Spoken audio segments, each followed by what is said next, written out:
Hi everybody and welcome to tonight's webinar. Tonight's topic is assessing behaviours of concern in paediatric patients with intellectual disability. Thanks for taking the time to be here with us tonight. Slowly the participants are starting to enter the webinar, but I will continue because there's a lot to get through. My name's Donna Pettigrew and I work with the Sydney North Health Network. We'd like to acknowledge Australia's Aboriginal people as the custodians of this land. We pay respect and recognise their unique cultures and customs and honour their elders past, present and emerging, and extend that respect to Aboriginal people attending tonight.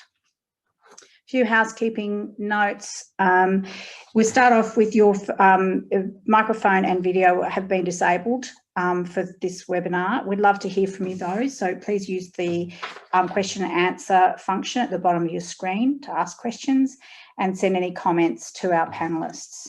If you see a question that is of interest to you, please feel free to give it a thumbs up, although we now think we're not sure if you're going to have that ability to react, so hopefully you will. We'll do our best to answer the questions during the live presentation. If we don't get through them all, please put them in anyway, because we are recording this session and we can potentially get back to you with answers if we're not able to get to them during the session. Please be respectful of other participants in this, just as you would be in a face-to-face meeting. If your screen freezes at any time, check your Wi-Fi connection and potentially you may need to move a bit closer to your Wi-Fi router if it's playing up. And at the end of the webinar, there'll be a short evaluation for you to complete. We're just going to talk briefly about the Health Pathways. Health Pathways is a joint initiative of the Northern Sydney Local Health District and Sydney North Health Network. It's a live online portal accessed mostly by general practitioners, health professionals and the community and local health district staff. There's a live health pathway associated with tonight's education topic, and we'd like to show, which you're very welcome to have a look at your leisure. Just a bit of history about the health pathways. It was launched back in May 2017. We currently have 370 live pathways and over 5,000 people visit the site on a regular basis. There's also now a mobile platform available for people to use on laptops, tablets and mobile phones.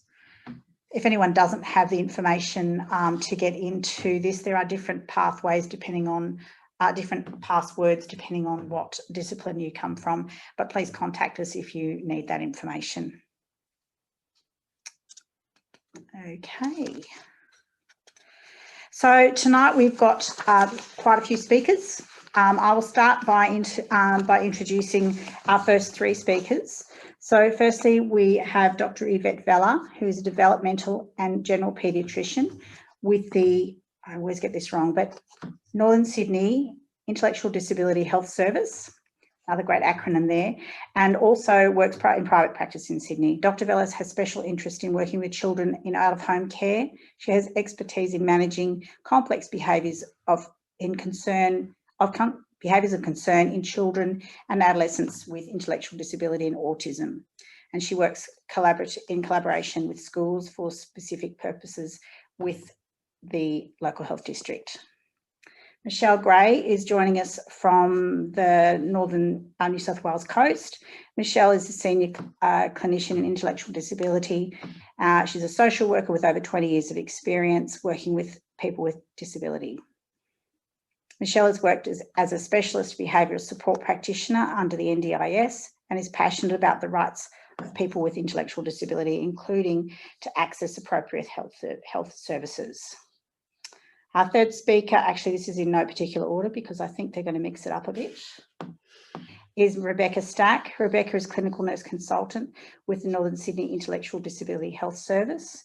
Rebecca is specialised in intellectual disability nurse qualifications from overseas, and her special interests are chronic and complex healthcare in people with intellectual disability and supporting a holistic approach to care. Later in the session, we'll also be hearing from Alison O'Toole. I see you've just joined us. Thank you, Alison.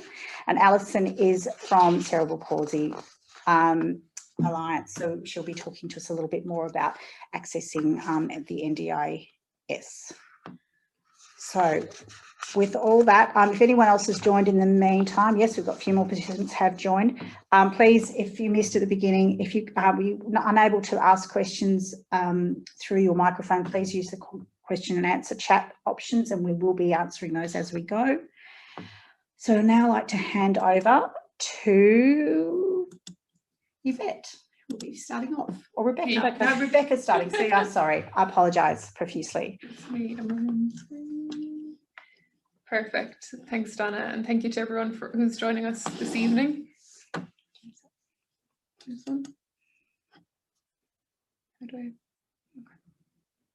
So this evening we were going to talk about some of the common causes of behaviours of concern. We're also going to look at some of the relevant services and supports for people with intellectual disabilities, their carers and families, and also clinicians that support health management. And Yvette will also talk about the role of medication in behaviour management. So what are behaviours of concern, sometimes referred to as challenging behaviours or behaviours that concern? So it's behaviours that reduce the person's quality of life, or they may cause physical harm or maybe a serious risk of physical harm to themselves or others. It's important to note that behaviours of concern is not a diagnosis, but it's a symptom, in that although it's challenging for clinicians and families to respond to a person who is displaying behaviours, in fact, it may be a functional response for the person, or it may be raising that the person has an unmet need, so they may be displaying behaviours as a result of that. So in people with intellectual disability and autism, there's approximately 10 to 28% of people in the population with ID and a coexisting diagnosis of autism. Due to poor emotional regulation and social responsiveness, there is limited opportunity for adaptive compensation, and there is a high prevalence of behaviour and emotional problems in this population that are at increased risk of developing a comorbid mental health condition, most commonly in children with intellectual disability and autism is OCD and anxiety. And it's important to recognise that not all repetitive behaviours displayed in children with ID are behavioural. It may also be a functional response, in that it may be their way of self-soothing or self-regulating, and also behaviours can assist clinicians or support people to interpret the person's state or their state of well-being. So it's important to recognise that a child with the coexisting diagnosis of intellectual disability and autism increases the complexity of their presentation and also care management for the child. And this can greatly impact the person's quality of life if it's inadequately managed, or if there's inadequate supports in place. So there's many causes of behaviours of concern. Potentially it could be due to a physical cause as a result of underlying pain or discomfort. Most commonly in children or adults as well with intellectual disability, dental pain is quite common, also constipation, reflux and infection. And as a result of the person being unable to communicate this discomfort, they may display behaviours to communicate that difficulty or pain. Mental health conditions may be a cause a lot of the time, or there is an increased risk of a person with an intellectual disability developing a coexisting mental health condition. And depression and anxiety in children with intellectual disability is the most common presentation that we see. Avoidance may be another cause of behaviour. Social anxiety, particularly in people with autism, they may avoid social interaction or engagement as a result of that level of anxiety. And then in other children with intellectual disability, it may be due to avoiding engaging in like that social activities. Health appointments might be a difficulty. And then like that is, and I guess with people with autism, it may be just from anything that strays from their usual routine would be a difficulty for them. So environmental factors may be another potential cause in people with autism. noisy or busy environments may be a trigger. And also, I guess, if an environment is understimulating as well, that may be a difficulty for them. So grief and loss could also be another potential cause due to the person's cognitive impairment. Their understanding of death might be poor, and as a result, families and carers may exclude them from conversations in that space, I guess, due to protect them or being overprotective. But as a result, the person may display behaviours in time to come after that event due to the lack of involvement or their lack of involvement in that situation. And also change to family unit may be a trigger. There's a high prevalence of marital breakdown in families where there's a child with an intellectual disability. And like that, it's very difficult for the person to understand if that's not communicated to them, the change to the family unit. And at times when a sibling of theirs moves out of the home, it's difficult for them to comprehend why there's a change to the family setup. So disruption to important care relationships, such as if it's a school aide or their carer at home. And in saying that, it could also be if their parent is highly anxious or depressed, that they may not be emotionally or mentally available to support the person at all times, and that can be difficult for them to comprehend. So there is a higher risk of people with intellectual disability being abused, most commonly physical and emotional. So it's really important as clinicians to have that awareness that potentially that could be occurring, I guess potentially in families that are in quite vulnerable states. And then like that, if the child is accessing school or support or day program, there's potential during things like transport, or if they have a direct support person, that there could be some level of emotional or verbal abuse happening.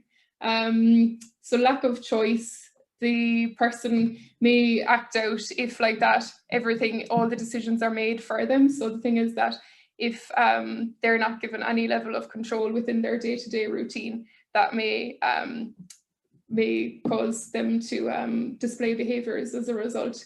And also their need for attention. So whether that be a negative or a positive response that they receive from their carer or family, they may just have got into that routine, or like as in they would have received like that, whether it's negative or positive response, that they would still seek that attention regardless of what the person, the carer would react, whatever way they would react to that. So here are some examples of behaviours of concern. So self-injury, which usually results in the person physically harming themselves, and as a result there is usually tissue damage. There's verbal or physical aggression to others, property destruction, non-compliance, repetitive behaviour, which at times, as I mentioned with people with autism, may be a functional response, it may not actually be behavioural. Then withdrawal, and also socially inappropriate behaviours, which at times can be sexual in nature, but they don't in fact fit the context in which they occur. And then at times some people with intellectual disabilities can display inappropriate behaviours in the community, like such as kicking people out at random or absconding from their families, which puts the community at risk. So with self-injurious behaviours, this occurs in 50% of the population with intellectual disability and autism. And as the severity of intellectual disability increases, there is a higher risk. There's a wide range that ranges from mild and infrequent to severe and chronic. And it does have a significant impact on the person's physical health, also developmental outcomes and their quality of life. Some of the common types of self-injurious behaviour in people with intellectual disability are head banging, biting, skin picking, hair pulling, eye poking, and then also most of you are probably familiar with the condition pica, which is ingestion of non-edible substances. And as a result of self-injurious behaviour, the physical implications or the physical health implications are infection, concussion, fractures, eye and dental injuries, bowel obstruction, and then unfortunately even premature death in some cases.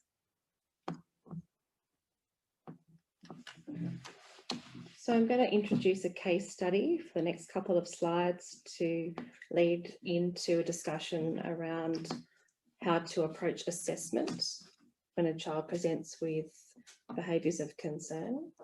So Jane is 8 years of age and she has severe autism and severe ID, and she is non-verbal. She has a history of chronic self-injurious behaviour. This includes head banging. Her parents have noted the swelling at her forehead that seems to be there a lot of the time. She pushes her fingers into her ears and seeks deep pressure through her fingers, her jaw, and the back of her neck. Her parents are understandably concerned about the risk of injury, but they also wonder if there's an unidentified physical cause for her self-injurious behaviour. And they've come in requesting brain imaging. In further history, it's evident there's a recent episode of constipation, which was associated with increased episodes of distress. Jane opens her bowels in her nappy, usually of an evening. She's resistant to using the toilet and she's not soiling. She sleeps with the aid of melatonin, which has improved over the years. But at home, Jane controls all of the routines and family interactions by her behaviour response when things are out of her control. The family have made accommodations in order to keep her happy and calm because the alternative is very difficult to manage. Her self-harm is seen when the demands on her are placed or she loses that control over the activity in the home. Her siblings are experiencing increasing anxiety and distress. Her parents are exhausted and they have limited capacity to implement behaviour strategies that have been recommended. In terms of her supports, there's currently insufficient NDIS funding to increase behaviour intervention or in-home support. She attends a school for specific purposes for children with intellectual disability, and she's been lucky enough to have the same teacher for the past 2 years. Over that time, the self-injurious behaviour at school has become less frequent, as has her experience of anxiety, and she's more tolerant of the other students, improving in her engagement, her concentration, and she's using more communication skills. These gains have been made at school after an extended period of consistent implementation of positive behaviour support, but teachers recognise that Jane remains vigilant for the majority of the day. So Jane attended the clinic in the company of both of her parents. They used distraction with devices to help her remain calm. There was no self-injury or any requests for sensory input that occurred when she was left undisturbed to look at her device. The examination was limited and opportunistic and relied on parent support. There were attempts to show Jane the instruments that would be used and to model or use gesture to explain how they would be used on her parents. Nevertheless, Jane remained vigilant about the paediatrician's movements. She would protest and kick out towards the paediatrician on any attempt to approach. A lot of the examination was made on inspection and observation. The egg-shaped swelling in the centre of her forehead was intact. There was no bruising or current bleeding. Brief palpation of the occipital area achieved by giving sensory input and pressure at the same time did not reveal any obvious swelling. Examination of the eardrums was accessible with her father holding her in the traditional pose of parents holding children for that examination, as you're all aware of. Observation of her neurological system indicated she had symmetrical and coordinated limb movement. She was alert and she was aware of her surroundings. There was a suboptimal examination of her abdomen in an upright position, but it was soft, she was not distressed, and there was no obvious palpable stool.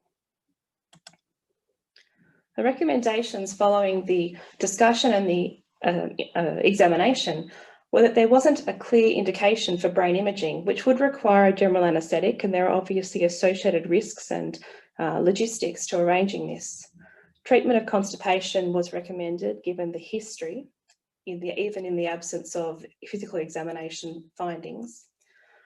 A focus on increasing in-home behaviour support services and giving parent training to build capacity was a very important recommendation. She had sufficient funding for regular OT and speech therapy services, and these should continue. In addition, we discussed a trial of medication to reduce Jane's arousal and secondarily her frequency and intensity of self-injury. The outcome following that consultation were that parents remained uncertain and unsure about medication use for treating or assisting behaviours of concern. They actually preferred to seek alternative treatments in a biomedical model for a time. They did manage her constipation with regular osmotic laxatives, and this did not seem to pose further problems. There was continued improvement in her anxiety observation and her engagement at school with the consistent support of her teachers. But there was an ongoing need to support her parents with little adjustment or change in the behaviour frequency in the home.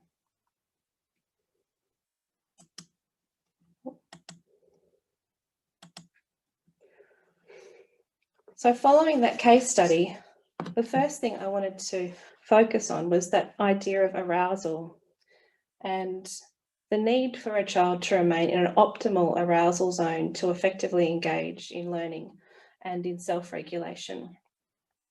And this concept is borrowed from a model of trauma and adverse life experience, but I think applies to many situations where a child is challenged to maintain self-regulation or the demands placed upon them. So when the baseline state of arousal is too high or too low, the child's capacity for regulation and engagement is reduced. When there's extreme arousal or withdrawal, such as in the pink zones with a fight or flight response or a freeze response, the child is not in a zone to engage or even communicate effectively. The behaviour in that state is the communication that the child is overwhelmed. Cumulative demands that are made upon a child who's already in a heightened internal state of arousal can trigger behaviour escalation, but also those patterns of behaviour that we see that look like resistance or avoidance, or maybe self-soothing behaviour. Maintaining the optimal state of arousal might depend upon the familiarity of the environment, preparation for the demand, the communication strategies, and adequate sensory input, both a heightened and a hyposensory environment. So behaviour is always communicating something, but it is not necessarily evident to the individual or carers, and sometimes the arousal is dictating the level of behaviour response.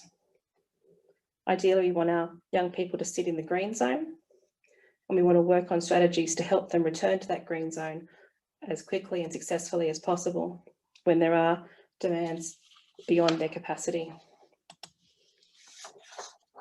So looking at assessment considerations, first of all, of course, we need to identify or exclude a potential physical contributor to distress, which comes through the history and examination. Just a diagram to highlight the main systems that you would assess in your examination, and pointing out a couple of particular considerations. Constipation and reflux, as mentioned by Rebecca, needs to be considered in the majority of cases. It's fairly common. And a recent and abrupt change in behaviour or deterioration in behaviour and skills could be associated with an epilepsy presentation. Endocrine disorders might include thyroid disease, commonly seen in Down syndrome. In fact, there are recommendations for screening of thyroid function every 2 years in children with Down syndrome, and may be associated with depression. As puberty commences and progresses, there are brain changes with increased awareness, developmental growth, as well as physical growth that may impact the child or young person's ability to interpret or regulate. I wouldn't say that aggression is inevitable in puberty, but there need to be consistent support strategies to manage their increasing needs. I similarly wouldn't say that the pattern of menstruation is inevitably going to cause challenging behaviour, but it's important to get accurate data as to the frequency and pattern of behaviour change, and perhaps for some young women it may be associated with premenstrual tension or pain associated with their menstrual period. In this way, I'm suggesting that it's not necessarily a hormone surge or a hormone issue that is causing or exacerbating behaviours of concern, but rather a new developmental stage physically and emotionally for the child or adolescent in this case. Infection needs to be excluded, as previously mentioned. Possibility of pain or fatigue from a musculoskeletal condition or a dental issue. Disrupted sleep is a possible contributor to behaviours of concern, also contributing to fatigue. Sleep apnea needs to be considered. In children with Down syndrome, there is undetected obstructive sleep apnea that is well recognised. In fact, all children with Down syndrome are recommended to have a sleep study by the age of 4, and if they have not had one by that stage, to have a sleep study as soon as possible. The results of self-injurious behaviour might affect skin condition that might cause infection or pain. There may be a deterioration in hearing or vision that's not evident to the family, may be related to their genetic diagnosis, but there would still be a need to at times review their hearing and vision function. In addition to physical assessment, the need to determine a child's developmental level remains important in interpreting their behaviour. So consider what is the child's social, emotional, communicative and cognitive capacity based on their level of disability. Their emotional and social response may be in keeping with a toddler or a preschooler, and their reactions to the demands or to parent separation are also consistent with this. In some children, they have a behavioural phenotype related to a genetic disorder, which can be relevant to their behavioural presentation. Although I would also say that from the literature, even though a particular behaviour may be more likely to occur in a syndrome, this is not inevitable. The presence of comorbid autism, anxiety, mood disorder, even psychosis needs to be considered, given the potential for these diagnoses to be underdiagnosed or missed. And the presence of autistic anxiety can persist even when there's provision of what seem to be inadequate environmental and behaviour supports. And that treatment of rigidity and compulsive self-injurious behaviour can be very complex to manage. The state of arousal refers to if there's a mismatch of demands and the individual capacity.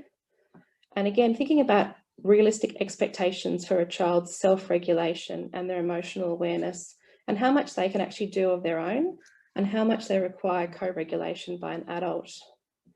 If possible, we're trying to determine the function of the behaviour and understand why it's occurring. And to do that, we need corroborative history and observations from school, from therapists, from respite centres to get the full picture of what's happening for the child.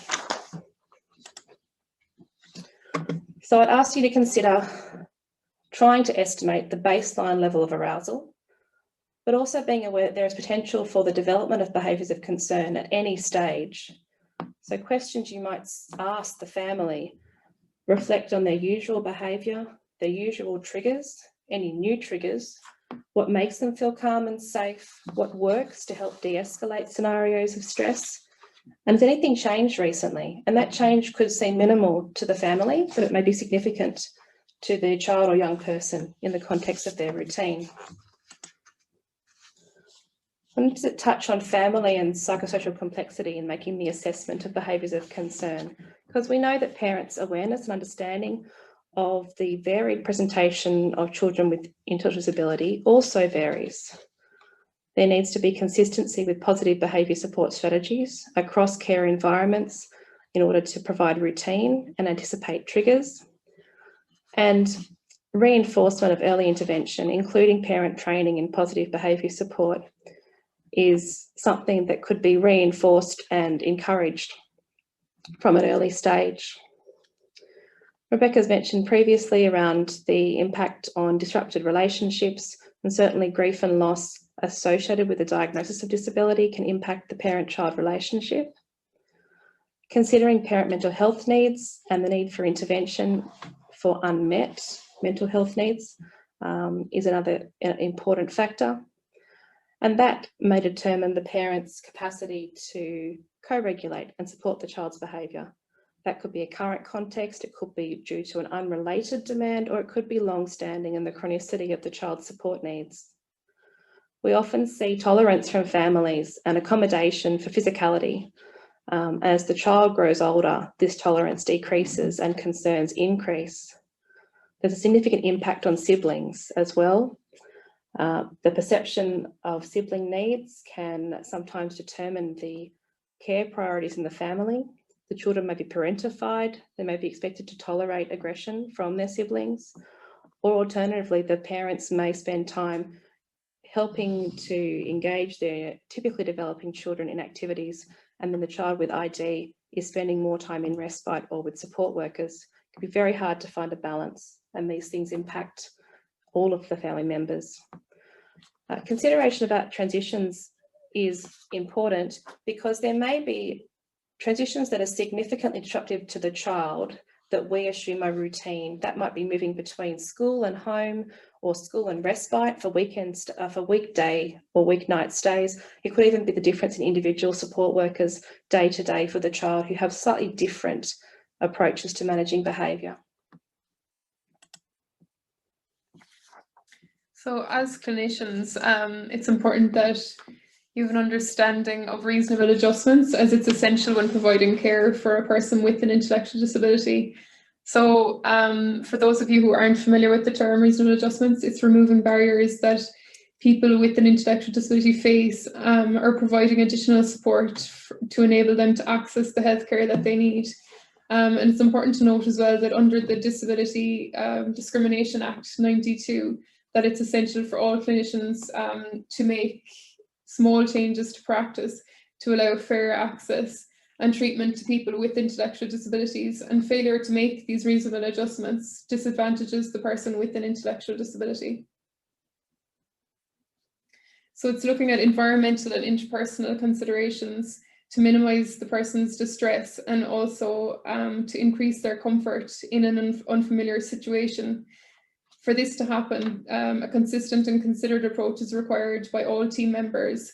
So in a general practice situation, from admin staff to practice nurses to the general practitioner themselves, it's important that everybody is involved in that approach, because at times families with intellectual disabilities are quite vulnerable in that the families could be quite stressed or overwhelmed, that the first point of contact, the first phone call to the general practice team is very important, that the admin staff are aware of how to respond to a family, I guess, in the sense that it could create a barrier from them accessing or not accessing the health practice. An escalation to crisis can also be avoided in some instances if these adjustments are made, in that it reduces their frequency and also intensity. And potentially there would be less need for any level of restraint if the behaviours escalate in the form of physical or chemical means.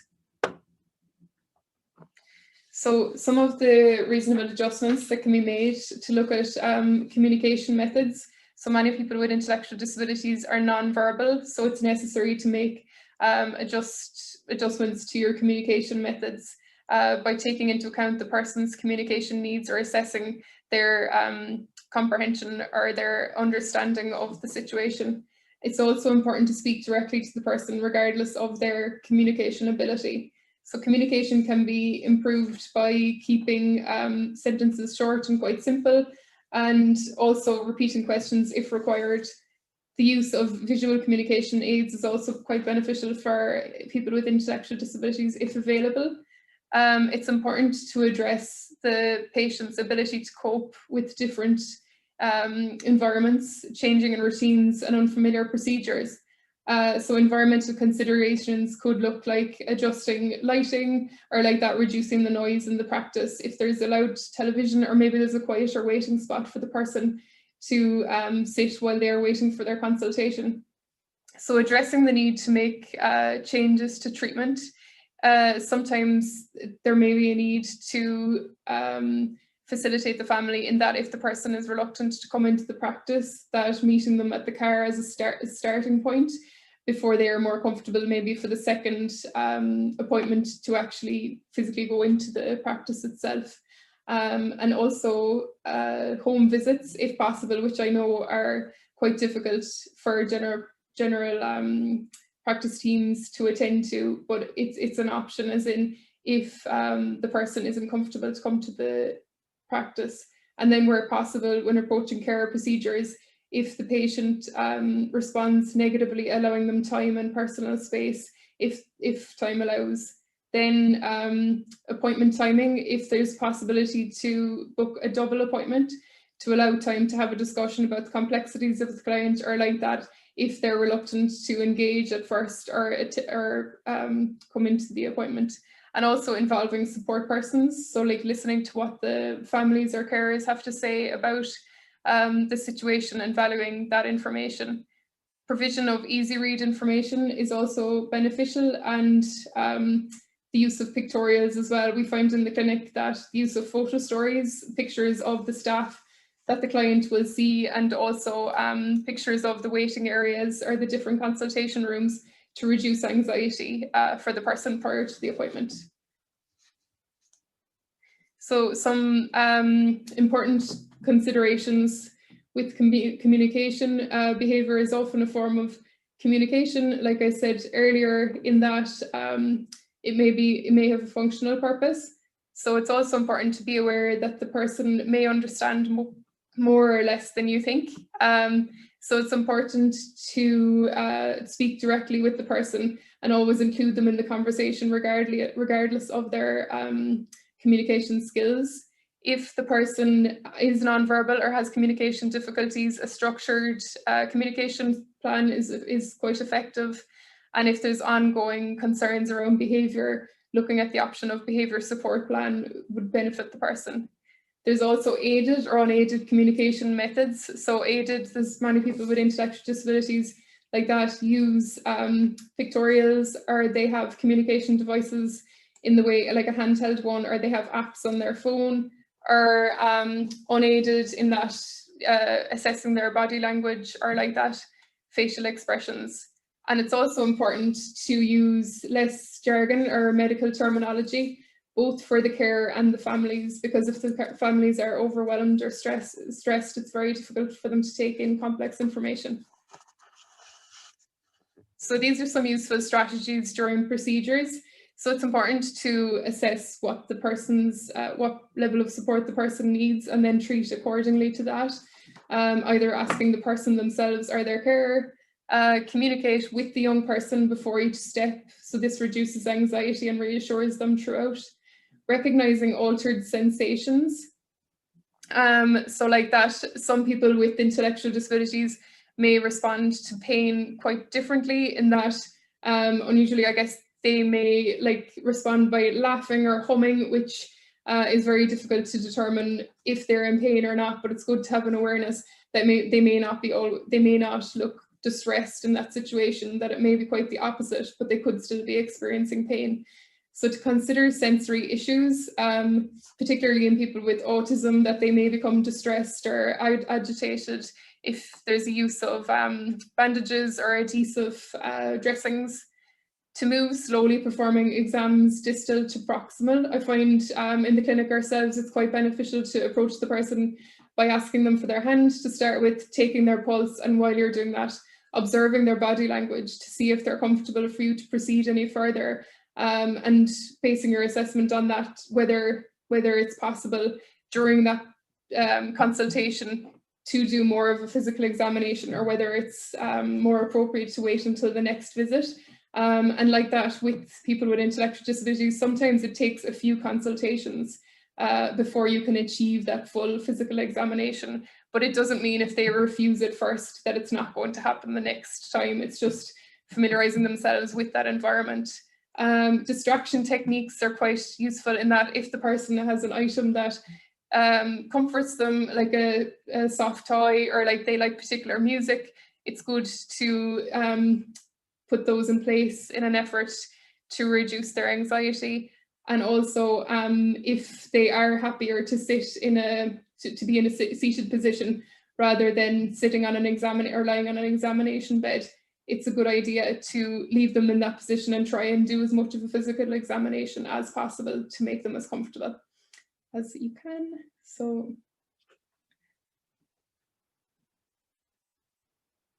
shall there? Yep. Hello. So I'm just going to talk a little bit about positive behaviour support.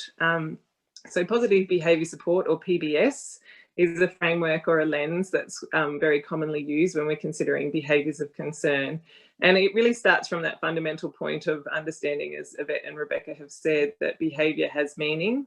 And for people with intellectual disability can be a form of communication with us. So people may engage in those behaviours of concern in order to communicate or attempt to have an unmet need addressed, or to communicate to those around them that there is something that's unmet, an unmet need happening for them. So positive behaviour support aims to decrease those behaviours of concern by us understanding and therefore responding to what the person is telling us, so what the function of their behaviour is, and also allowing us to try to teach them alternative skills to the person, which reduces or minimises the need for the person to actually engage in those behaviours that are of concern. So we need to really understand why a person is doing what they're doing, or what it is that they're trying to tell us through their behaviour. And we do that through undertaking a functional behaviour assessment. So we want to learn how to better support that person, both by understanding their communication, meeting those needs and wants, and also really looking at the person's overall quality of life, and creating those environments around the person that's going to allow them to be most successful and supported. And as I said, therefore minimising the need for them to actually use those behaviours that are causing concern or risk to the person. Thanks. Next slide, please. So this is just a diagram which I think is a really good summary of what we've just been talking about in terms of a holistic approach to managing the person's behaviours of concern, and really allows us to have a look at different domains within the person's life that might be impacting on their need to use those behaviours. So in the green, it really looks at some of those lifestyle planning factors that we might want to consider. So we want to, as we were saying, understand the history of the person's life, the people around them and the places that they frequent, whether they are engaged in meaningful activity and have purposeful activity or opportunity throughout the day. We want to understand what their goals or aspirations might be, and whether they're actually able to achieve those or have supports in place to allow them to achieve those. We want to understand about the person themselves, what their likes and dislikes might be, and I guess their degree of agency within their own life in terms of making decisions around moving towards those goals. We want to understand their abilities and skills, and whether they're actually supported to continue to either maintain those skills or to continue to develop those skills. So in the blue there, we also want to understand their health requirements or their healthcare needs. And we'll often see that behaviour support practitioners will want to rule out any underlying health conditions or address any underlying health conditions or concerns for the person prior to I guess, developing a behaviour support plan, because we know that people will often use behaviours of concern to communicate if there is an underlying health condition that's not being met. And so we want to really consult broadly, I guess, with the healthcare team for the person to make sure that things are well in order in that area of people's life. Down in the yellow, it refers to communication review and coordination of those longer term goals. And communication obviously is key. So if the person doesn't have an effective, appropriate communication system, they will often use those behaviours, as we said, to communicate those needs and wants. Up in the orange, we see that the behaviour support plan is really only one part of the overall assessment. And in the red is the restrictive interventions, which I'll talk a little bit about later on. Really, those restrictive interventions should be the last resort, and they should only be a very small part of any overall behaviour assessment and behaviour support planning process. So it's really important, I guess, to consider that we know that when a person's overall quality of life increases, there is research and evidence to show us that the behaviours of concern will decrease. And so it's very important to make sure that the person's overall quality of life is tended to when we see someone present with behaviours of concern. Next slide, please.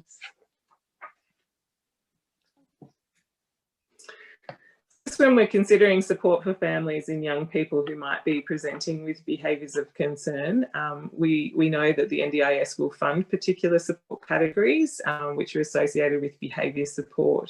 And families will often look to GPs for advice and support around managing those behaviours of concern, and GPs might be suggesting that people consider the NDIS as well.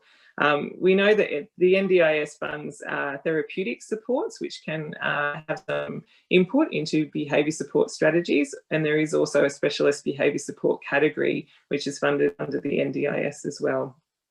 So behaviour support under the NDIS as a formal category, specialist behaviour support needs to be provided by a registered service provider. Whereas therapeutic supports may be people who are not registered providers, so they can provide supports to people who are self-managed or plan managed.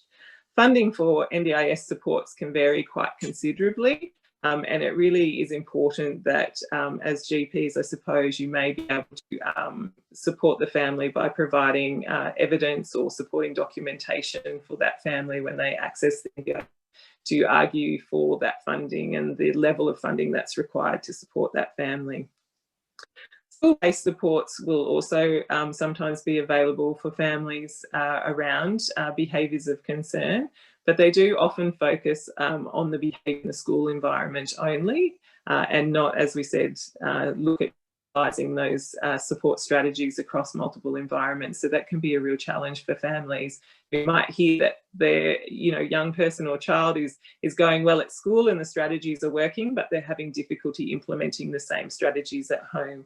So that coordination between school and family is very important, and it really helps people with intellectual disability if they have a consistent response across multiple environments. They know what to expect, and they've given the opportunity to reinforce those new skills across multiple environments rather than getting different approaches in different settings. Next slide, please.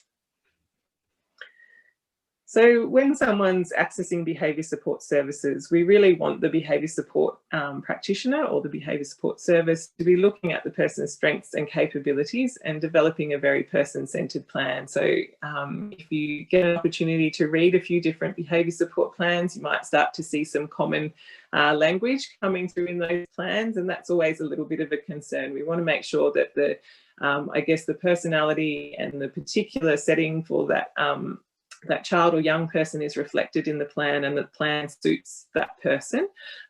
We want to know that there is a functional behaviour assessment that has informed the development of the support strategies. And we want to know that there is both consideration around proactive support strategies and reactive support strategies for the family. So very important to make sure that there are some strategies or some suggestions there for families around how to reduce or minimise the times that their young person might need to use those behaviours of concern, but also some strategies there, some practical suggestions around how best to respond when the child or young person is escalated. So we can call it, if they're having a meltdown or if they're having a period of escalation, we want to know that the family has some clear instructions about how best to respond, both to maintain their own safety, but the safety of the young person and the child and those around them. Ideally, we'd also like to see some recommendations and a plan in there around how to teach some new skills to the child or young person, so that they are actually increasing their functional ability to communicate effectively with more appropriate ways, rather than needing to continue to use those behaviours of concern. So data collection is really an important part of any functional assessment, but it is very important to note that it can be an additional pressure for a lot of families who are already under a lot of strain or stress. And so it's really about, I guess, behaviour support practitioners being considerate of how they're asking people and what they're asking them to do. So some suggestions, I guess, is around making sure that it is very targeted in terms of the data collection. So families are very clear about what behaviour we're actually focusing on at this point in time, rather than trying to capture, everything that their child has done from the time they wake to the time they go to sleep.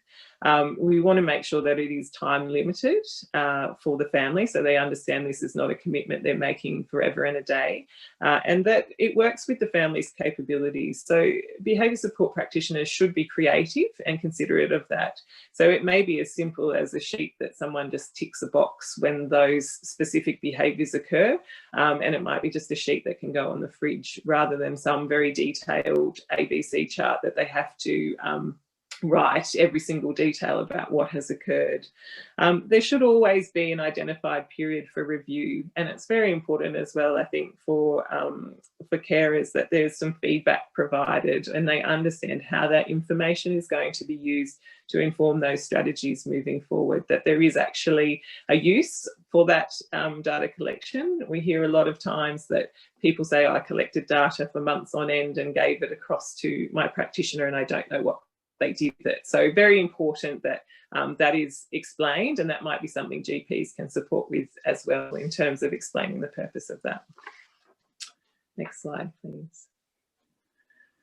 So behaviour support plans can come in lots of different shapes and sizes, and I think that's also an important consideration for families to make sure that the plan fits the family as well.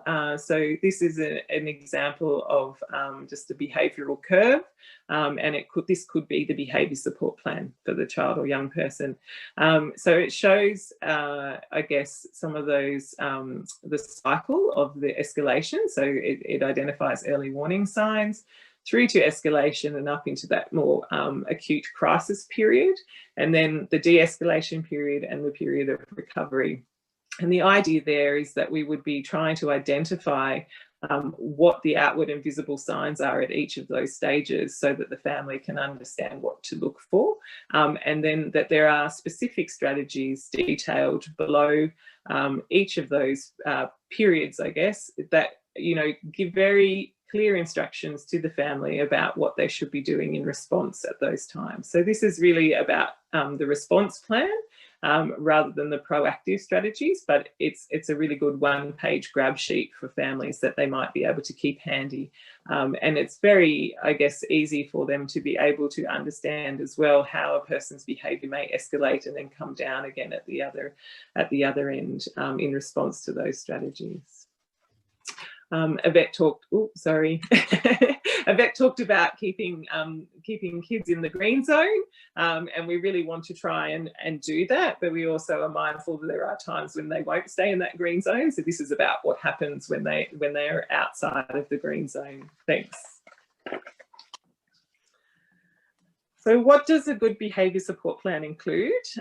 So look, as I said, they will come in lots of different shapes and sizes, and we, particularly under NDIS, we're seeing a lot of plans that are very, very long and very, very hard for families to digest. So I guess my top tips are that they need to be very practical. So, you know, in order to be successfully implemented, a plan needs to fit the context in which it's going to be used, and it needs to consider the current skills and the resilience level of the family who are being asked to implement it. So with that in mind, the strategies need to be something that's achievable within the environment, and families need to be able to say to their practitioner, I can't do that, or yes, we can work on that and see how it goes. So I guess making sure that there are some very clear priorities set, and that is often something that's quite tricky when you start working with families and you say, what is the most pressing concern for people? They will list off a whole range of things sometimes. And so really saying to them, okay, what is the smallest change that we could make for the biggest difference to help you prioritise what we will work on first? So plans might need to be staged and broken down into those areas of focus or priorities, particularly if there's multiple behaviours of concern occurring at the same time. And it's really important that we don't try and achieve everything in one go, so that we can get some success happening and build the skills and resilience of those families who are often quite depleted at the time they ask for help. Considering changes to the environment around the child or young person is often really an important first step as well, because it doesn't require the child or young person to change anything about themselves. It just puts them into a better environment for success. And that might mean that those implementing the plan need to learn those new skills because they're often part of the environment. So we may need to step outside of the interaction with the child and young person and work with the family themselves to build their skill set in order to allow them to work more successfully and support the child. Being appropriate across environments, as I said, is really important, and considering where the child I guess, is coming into contact with different environments, even if they're not displaying those behaviours of concern in all those environments. It's important that people in all those settings are aware of the way that we're trying to approach support for that child or young person. And where possible, implementing the same response so the child gets that consistency and that opportunity for reinforced learning. I think as well, setting reasonable goals for achievement with families. So how are we going to measure our success? And it may not just be that the behaviours of concern cease, because that's often a really big ask for people, but we might be looking for a reduction in frequency or intensity. And that success, if we can measure that, even if it is I guess less than they would hope for as an end goal, that can really help sustain families' commitment if they can see some measurable improvement in what's going on. So really, I guess that's where the data collection can come in handy in saying, well, where is our current situation and what are we going to try to achieve in the short term? Even if we don't reach it, we may have got part of the way there, and we can still say to people, you can see that we are making some improvement here, so let's keep with it. And that's often enough for families to maintain their commitment. Including support with implementation and regular reviews is really important as well. I guess there's a lot of feedback sometimes about behaviour support practitioners in the NDIS environment using a lot of the funding that's available for the person's plan in the development phase, and then delivering this plan but without any real implementation support. So we want to make sure that families are including that implementation and support and review as part of what they're signing up for with their service agreement, to make sure that they're not just delivered a 90-page document with no idea how to actually use it. And that does happen, unfortunately. So there is a requirement for behaviour support practitioners under NDIS to actually be factoring in implementation and review. So it is a reasonable expectation for families to have that will be part of their service agreement. And it is an important thing in terms of the success of the plan. Thank you. Okay, thanks, Michelle. I want to talk about medication, and to do that I just wanted to highlight a case study that I thought would be of interest. Greg is 17, he's got moderate ID and severe autism. He's got reasonable verbal skills, very rigid. He's got a complex psychosocial and family history with a sibling with mental health concerns, parents with chronic health conditions, a younger sibling who's been modelling his aggressive behaviour in the home. He has a sensory neural hearing loss, which was identified at about 10 years of age with routine testing, not because there was a clinical indication, but because he hadn't accessed any regular review of his hearing ability. Subsequently turned out that he has a malformation of his cochlea. He doesn't tolerate hearing aids, but he can still talk to you. There's a history of behaviours of concern and multiple medication trials, and he's consulted various paediatricians and psychiatrists in the past. He hasn't had regular engagement with a general practitioner, and the prescriptions have been written by the various specialists. It was impossible to find a suitable school setting for Greg, so he was homeschooled, directed by his mother. He gained approximately 30 kilograms in the first 3 years after starting regular risperidone to help with his behaviours of concern. And subsequently, his elevated body mass index means he has poor exercise tolerance, fatigue, and he resists any physical activity. He also has persistent generalised and separation anxiety, obsessive interests, including screens. He's reluctant to leave the house and engage in the community. And during his adolescence, he demonstrated sexually inappropriate behaviour towards peers at his various school placements, which subsequently broke down. He has had consistent engagement with OT and speech pathology. There's been a behaviour support plan prepared, but there's been increasing aggression and violence in the home. At the initial stage, there was inadequate support for NDIS funding for respite workers, and it was quite hard to find suitable and experienced support workers. Crisis respite funding was limited, and when he was attending, he was aggressive in unfamiliar environments. As he approached adult age, he needed a health assessment with a GP, but he was highly anxious for medical appointments, and parents couldn't support his behaviour on their own. Pathology collection, even in the home, was unsuccessful because he was so distressed. He was refusing to take medication. The family had planned for a transition to supported accommodation by 18 years, and then there was an escalation and crisis that had precipitated an abrupt move to full-time supported accommodation. So the recommendations at this point included finding a GP to make a health assessment who could continue that care into adulthood, referral to an adult disability psychiatrist, and arranging case discussions with all the team members to coordinate management and supports. There was a plan to consult with the specialist ID health service who had been caring for Greg and his new GP after the initial meeting. This is a positive outcome for Greg. After moving to full-time residence, he settled quite well. He made positive relationships with his support workers, and he enjoyed seeing his family for visits. There was opportunity to introduce a new schedule of activity that included catering to his emotional and his physical needs. He was sleeping better. He took his medication consistently. There were opportunities for social outings and support. A behaviour support clinician was able to be involved in the transition to his temporary and then subsequently permanent residence, and a support coordinator funded through the NDIS ensured there was ongoing adequate funds to meet his needs. There was the possibility and initial success so far with reducing psychotropic medication with the consistent support of his support workers and the routine.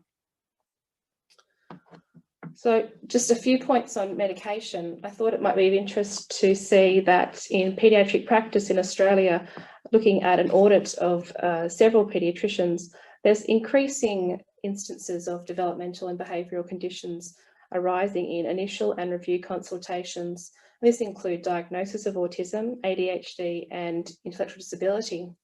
Prescribing rates are also increasing for new and review consultations. But what is the evidence base for prescribing psychotropic medication in paediatric ID? So a Cochrane review in 2015 did identify that there was effect for reducing challenging behaviour in the short term among children with ID, but there's significant side effects, and the studies are typically of low quality and they're based on small numbers. There's a need for good long-term high quality research to determine the effects of medication for reducing challenging behaviour. The NICE guidelines in the UK, which you might be familiar with, have a publication on using medication for people with learning disabilities, which is synonymous with ID in our setting, agreeing that psychotropic medications are widely prescribed, often without the relevant diagnostic indicators in reference to mental health diagnoses. A lot of the medication prescribing is off-label in that it's not being prescribed for the purpose approved by the governing bodies. Medication should only be considered when other interventions have not been successful and the risk to the person or others is very severe, and it should be in combination with psychological or other interventions. If possible, a referral to a specialist service for disability is recommended to minimise the use of these medications. And there are links within that document to looking at an approach to engaging or supporting non-pharmacological interventions and supports, as well as an algorithm to encourage review, reduction and cessation of medications for people with these diagnoses. There's actually reference to an NHS initiative called STOMP, which was tasked to look at reducing the over-medication of people with ID. From a clinical perspective, I suppose I want to point out that the evidence-based practice concept is a little difficult because there's a heterogeneous group of people who can have at times difficult to treat symptoms, and there may be an individual effect observed in a patient that is not necessarily reflected in research outcomes. Sometimes you need to consider the behavioural phenotype as well and the research that might be around that particular presentation. The medication should always be used in with non-pharmacological intervention, but I would not say that it is always needed as a last resort. And there is a role in targeting symptoms that are currently impacting the child's function. That could be their extremely heightened arousal, explosive episodes, or persistent anxiety and compulsions. Indication for medication could be failed engagement or implementation of therapy. I would say most commonly inability to engage with therapy due to the high level of arousal, despite a familiar therapist, an appropriate plan and parent support, so that that child can't make the best use of those therapy services. The aim of medication in that instance is to reduce that baseline level of arousal and enable them to engage with that therapy. Medication adjustment should always be guided by feedback from family and others. So I often want to seek information from therapists and school teachers around how the behaviour might be progressing after a medication adjustment. I think you have to have a realistic expectation of the teacher or the support worker or the parent's ongoing capacity to support behaviour, because there are some circumstances where there is a crisis and the young person's stability in the family home or appropriate school placement can be challenged. And in that instance, medication isn't prescribed in place of those supports, but actually recognising that at the moment, supports or capacity are at a maximum, and you can ease the experience or the state of arousal for this young person to facilitate some other supports being put in place. Of course, there needs to be a regular review after these circumstances change so that you can adjust or reduce these doses once again. I'd like to comment that there are some medications that are approved for use in children with autism and ID. I'm thinking particularly of risperidone. It's a streamlined authority. Anyone can prescribe it. There's no technical restrictions on who can write that prescription. But whilst it might be an approved medication for, say, self-injury and agitation in a child with autism, there may be other medications that target symptoms more effectively and have less risk of long-term metabolic side effects. So just because something is approved and available doesn't necessarily mean it's the go-to or first-line treatment. I just wanted to include briefly information about medicinal cannabis, and you will get these slides after the presentation. You might be familiar with the use of medicinal cannabis in epilepsy, in treatment-resistant epilepsy. And there's some evidence that it's helpful as an additional treatment with other anti-epileptic drugs, and it's currently approved for use when other conventional treatments have been unsuccessful. In terms of using medicinal cannabis with children with ID and behaviours that challenge, there's anecdotal reports from paediatricians and psychiatrists about individual benefits, but there's little good quality research so far on outcomes. There has been 2 recent studies, one of transdermal cannabidiol in children with Fragile X that seemed to be well tolerated and produced some meaningful reductions in anxiety and behavioural symptoms, although not necessarily statistically significant, so more study is needed. And there's been a most recent trial of oral cannabidiol in a small study of 8 children with ID and severe behaviour problems.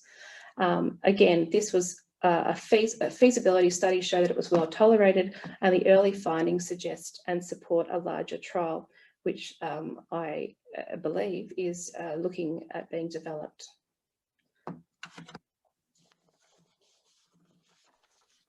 Thanks, Yvette. So I just wanted to touch on NDIS restrictive practices briefly as well, particularly in the context of talking about medication. So the National Quality and Safeguard Commission, or the NDIS Quality and Safeguarding Commission, is the federal agency that's established both to regulate providers and NDIS funded services, and they have the overarching responsibility for restricted practices in the disability context at the moment.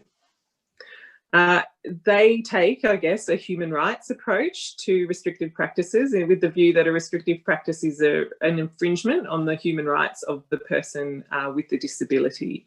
And it's an important underlying context, I think, to understand when we're considering our obligations in regards to restrictive practices. So the National Quality and Safeguarding Commission oversees regulated restrictive practices, which are defined as any practice or intervention that has the effect of restricting the rights or freedom of movement of a person with a disability. So there are different categories of regulated restrictive practices, which include physical restraint, mechanical restraint, chemical restraint, environmental restraint, and seclusion.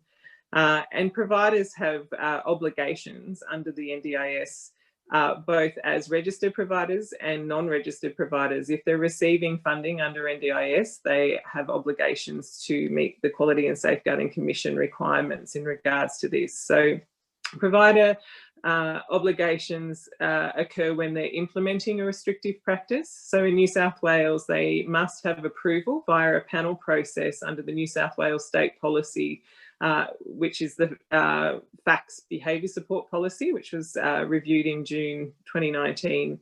And that means that approval is required for each individual provider if they are implementing what is determined to be a restricted practice. So for children and young people, parents and families do not require the same process for approval when they are implementing a restrictive practice. But if the person is accessing any funded supports, so that could be flexible supports at home or in the community, which are funded by the NDIS, then the provider will need to adhere to that process. So we often can get a little bit of confusion between families as to why that might be needed, but it's actually part of the provider obligations under the National Quality and Safeguarding Commission. It's important to keep in mind as well transition for young people. So obviously if a family member is administering medication, then it's not a restrictive practice, but once people reach the age of 16 years, the consent requirements for restrictive practices can start to change, and we'll talk a little bit about that. But obviously, if it's a service provider being asked to administer the medication, then they are required to follow through with the restrictive practice requirements. Next slide, please. So this table is taken from the FACS Behaviour Support Policy, and it's a really nice summary in terms of the different categories of restricted practices, what they were previously called before the Quality and Safeguarding Commission was implemented, and the different types of approval, supporting evidence, and who must author the plan or the application for the RP to be used. It also talks about who authorises the use of the restrictive practice and the consent requirements. So you can see in the column on the right, there are different consent requirements for children and young people, both under the age of 16, over the age of 16, and obviously over the age of 18 for seclusion, as it's not permitted to be used for anyone under the age of 18. So particularly talking about chemical restraint, as I think it's the one that often comes up for GPs in practice. So chemical restraint refers to the use of medication or a chemical substance for the primary purpose of controlling or influencing the person's behaviour. So it does not include the use of any medication that's prescribed by a medical practitioner for the treatment of or to enable the treatment of a diagnosed mental disorder, a physical illness, or a physical condition. As Yvette was saying, there's often a challenge with providing a formal diagnosis for people with intellectual disability, and that may not have been assessed or may not be able to be assessed due to difficulties with the assessment process for the person. So the FACS Restrictive Practice Authorisation Procedural Guide provides some examples around chemical restraint and determining whether something would be considered a restrictive practice or not. And it's quite a good resource to look for if you're unsure and you're wanting to, I guess, check in with someone. They do also have an access line which people can call to run particular scenarios past behaviour support practitioners and to get some specific guidance on those matters as well. So when we're talking about chemical restraint, you'll see there that they're asking for supporting evidence, which includes a medical report. So in this context, that medical report should include information relating to the formal diagnosis of the physical condition, if there is one, or the mental health condition, if there is one, that the medication is being prescribed for. And it should also outline the process that's been established or agreed with the family for regular review, so that the panel can consider that there is a formal process already established and that there is someone going to be checking in on how that's going. It's not going to be prescribed indefinitely for the person. If the medication prescribed does constitute a restrictive practice, then a protocol for the administration of that medication will need to be developed in consultation with the prescribing doctor. So you may see a draft PRN protocol or a draft medication protocol come into practice for you to sign. And that's something that is quite commonplace for service providers. So it may be the behaviour support practitioner that develops it, or it may be the service themselves. Always good to check that they've accurately recorded the medication. They'll look for some of the side effects and the time frame for efficacy as well, and it should also have the review process on that protocol. They will ask for a signature from the prescribing doctor, so obviously you need to be happy with what's written on that protocol as well, and if you're about to sign that. It is something that some staff will have training in developing those protocols, but those staff will generally not be medically trained. So it's really important that the GP has a very thorough look over what's been recorded there. As I said, important to consider planning for transition for young people if they might be prescribed a medication which would constitute a restrictive practice, because if they are to continue on that medication post the age of 16, then the consent requirements do change post the age of 16. Families often, I guess, get confused post the age of 18 when the person becomes an adult. The young person might become an adult, and that's the other tricky time if the person's been administered medication by the family and it's not been a restrictive practice. If they start to access formal supports post the age of 18 outside of school, then their consent requirements can change as well for the family, and they may be asked to seek a formal guardianship order for some categories of restrictive practice as well. So while these regulatory measures can be very time consuming and require ongoing reviews and adjustments and contact with GPs, I think it's really important to remember that they are very necessary safeguards for this vulnerable group and ensures the protection of the human rights of the person with a disability. So the restrictive practice obligations provide a structure which supports accountability for services and ensures that the restrictive practices are reviewed regularly. And it also makes sure that there are other identified strategies in place, that behaviour support plans are happening alongside any restrictive practices, with the view to reduce the need for any restrictive practices to continue to be used where possible. And it is one of those things, I guess, for this group in particular who may not have the capability to advocate for themselves all of the time, that these structures are in place for a very good purpose. So thank you.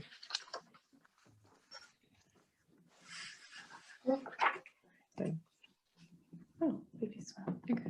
Okay. There's two slides about services and supports. Just to point out a couple of particular ones. For parents needing parent training programs and support groups, there's a website called Resourcing Parents run by the New South Wales Government, which has links to current and future dates for parent programs.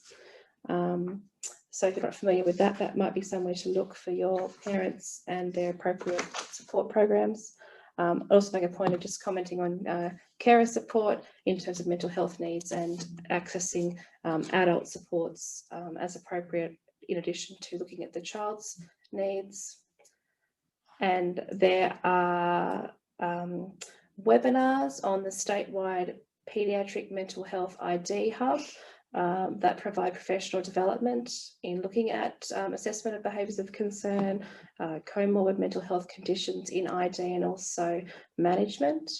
And in the Northern Sydney LHD, there is a social work support program, and anyone with a chronic or complex condition is able to be referred by their GP for a social worker to work alongside in collaboration with the person's GP to assist with those other areas outside of health needs. The Specialist ID Health Service at Northern Sydney is also available for case discussion or joint consultation about behaviours of concern and or health needs that are currently unresolved or unmet by existing services, and we work closely with the treating clinician, which is often the GP. Just in summary, for you to take home, idea that there's many contributors to behaviour, that individual capacity is dependent on many factors, and that there are considerations to be made in terms of assessing, but also the ongoing role of the clinician in supporting the family, preparing for transition, and also making timely referral to health services when needed. Thanks, Yvette. I'm just going to hand over to Alison. At this point, nobody's put any questions in the Q&A boxes, so we're going to keep moving because we're getting late. It's been quite late. So if you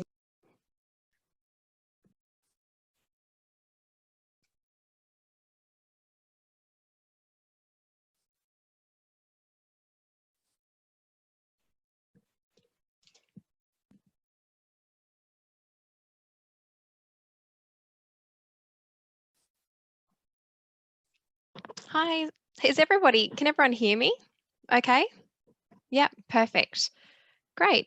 So first of all, thank you so much for letting us just give a couple of slides on what we're doing as part of the Early Childhood Early Intervention Partnership with the NDIS.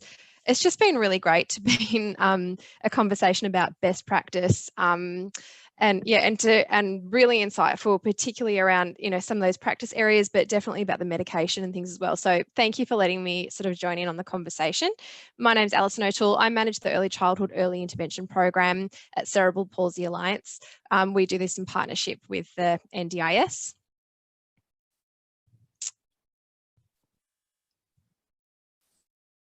Just trying to get my slides to move along.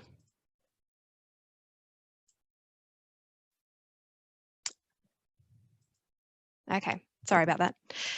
So look, I'm aware that this audience is obviously very familiar with the NDIS, but really just wanted to highlight the fact that in Northern Sydney for the last 2.5 years, Cerebral Palsy Alliance has been the partner.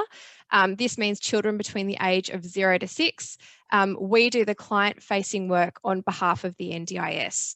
The pathway, as it's referred to, we do have quite an enhanced role regarding the early intervention and support of parents. So that's something that we'd like to highlight a little bit. You may also be familiar with our partners at Uniting. They are the LAC partners who support, the participants from the age of 7 and older. So what is our role as an early childhood partner? So families who have concerns about their child's development under the age of 7 can reach out to us as an early childhood partner.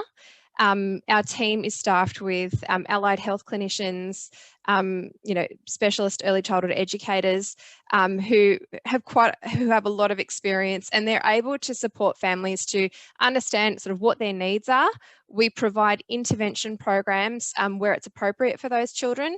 We provide referrals where that's more appropriate, and we also support access to the NDIS. So we really work closely. It is very individualized, but it's a very clinical role as well. We're not just sort of collating document for an access request.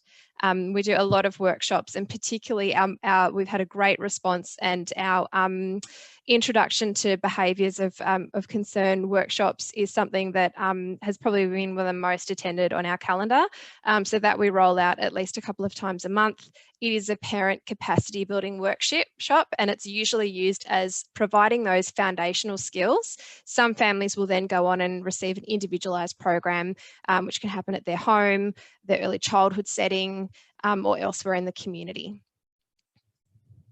So that example actually quite nicely highlights what the ECEI approach is.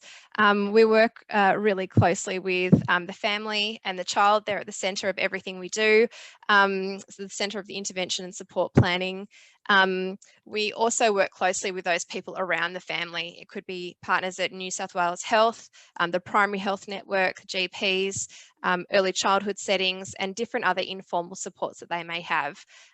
We can build capacity, support the development of skills, and sometimes that's actually all that is required for some of those referrals that we're receiving, for children to catch up to their same age peers and be supported effectively in the mainstream community. And in some instances where an NDIS plan is required, we would be supporting them with access to the NDIS.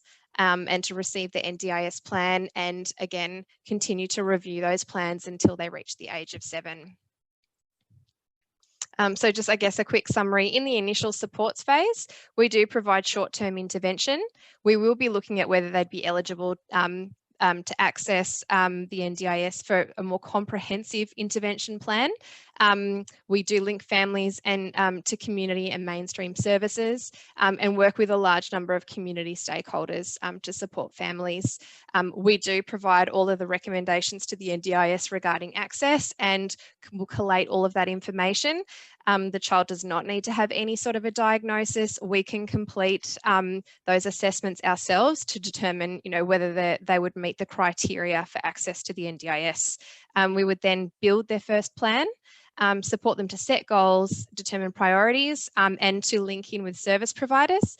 I did appreciate that comment there about the range of different quality in the community. And as we are reviewing all of the plans in Northern Sydney for children ages 0 to 6, we're aware that there is a huge range of quality in terms of the service providers. That's something that we're looking closely at. And I know that the Quality and Safeguarding Commission is really looking closely at, making sure that there's a really appropriate standard of intervention that's happening there. Obviously, and as I've said before, first plans and then the ongoing reviews, we retain that relationship with the family until they reach age 7, when they're referred to our LAC partners. Who are eligible? So in terms of getting support, any family who contacts us with concerns about their child's development, they can receive support from our program. As I've highlighted before, a diagnosis is not required. Anyone is able to participate in our parent and community capacity building workshops, and anyone can receive information about good support pathways that exist in their local community. And as we've said, if they meet the criteria, we can support the access to the NDIS as well. And of course, there's no cost for any of these services.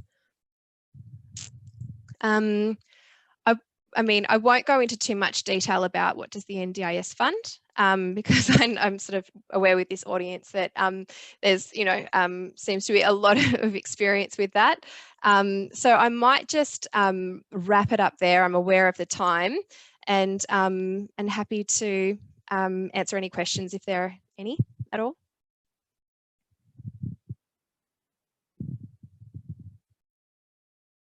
No. I actually think you might be on mute. I can't hear.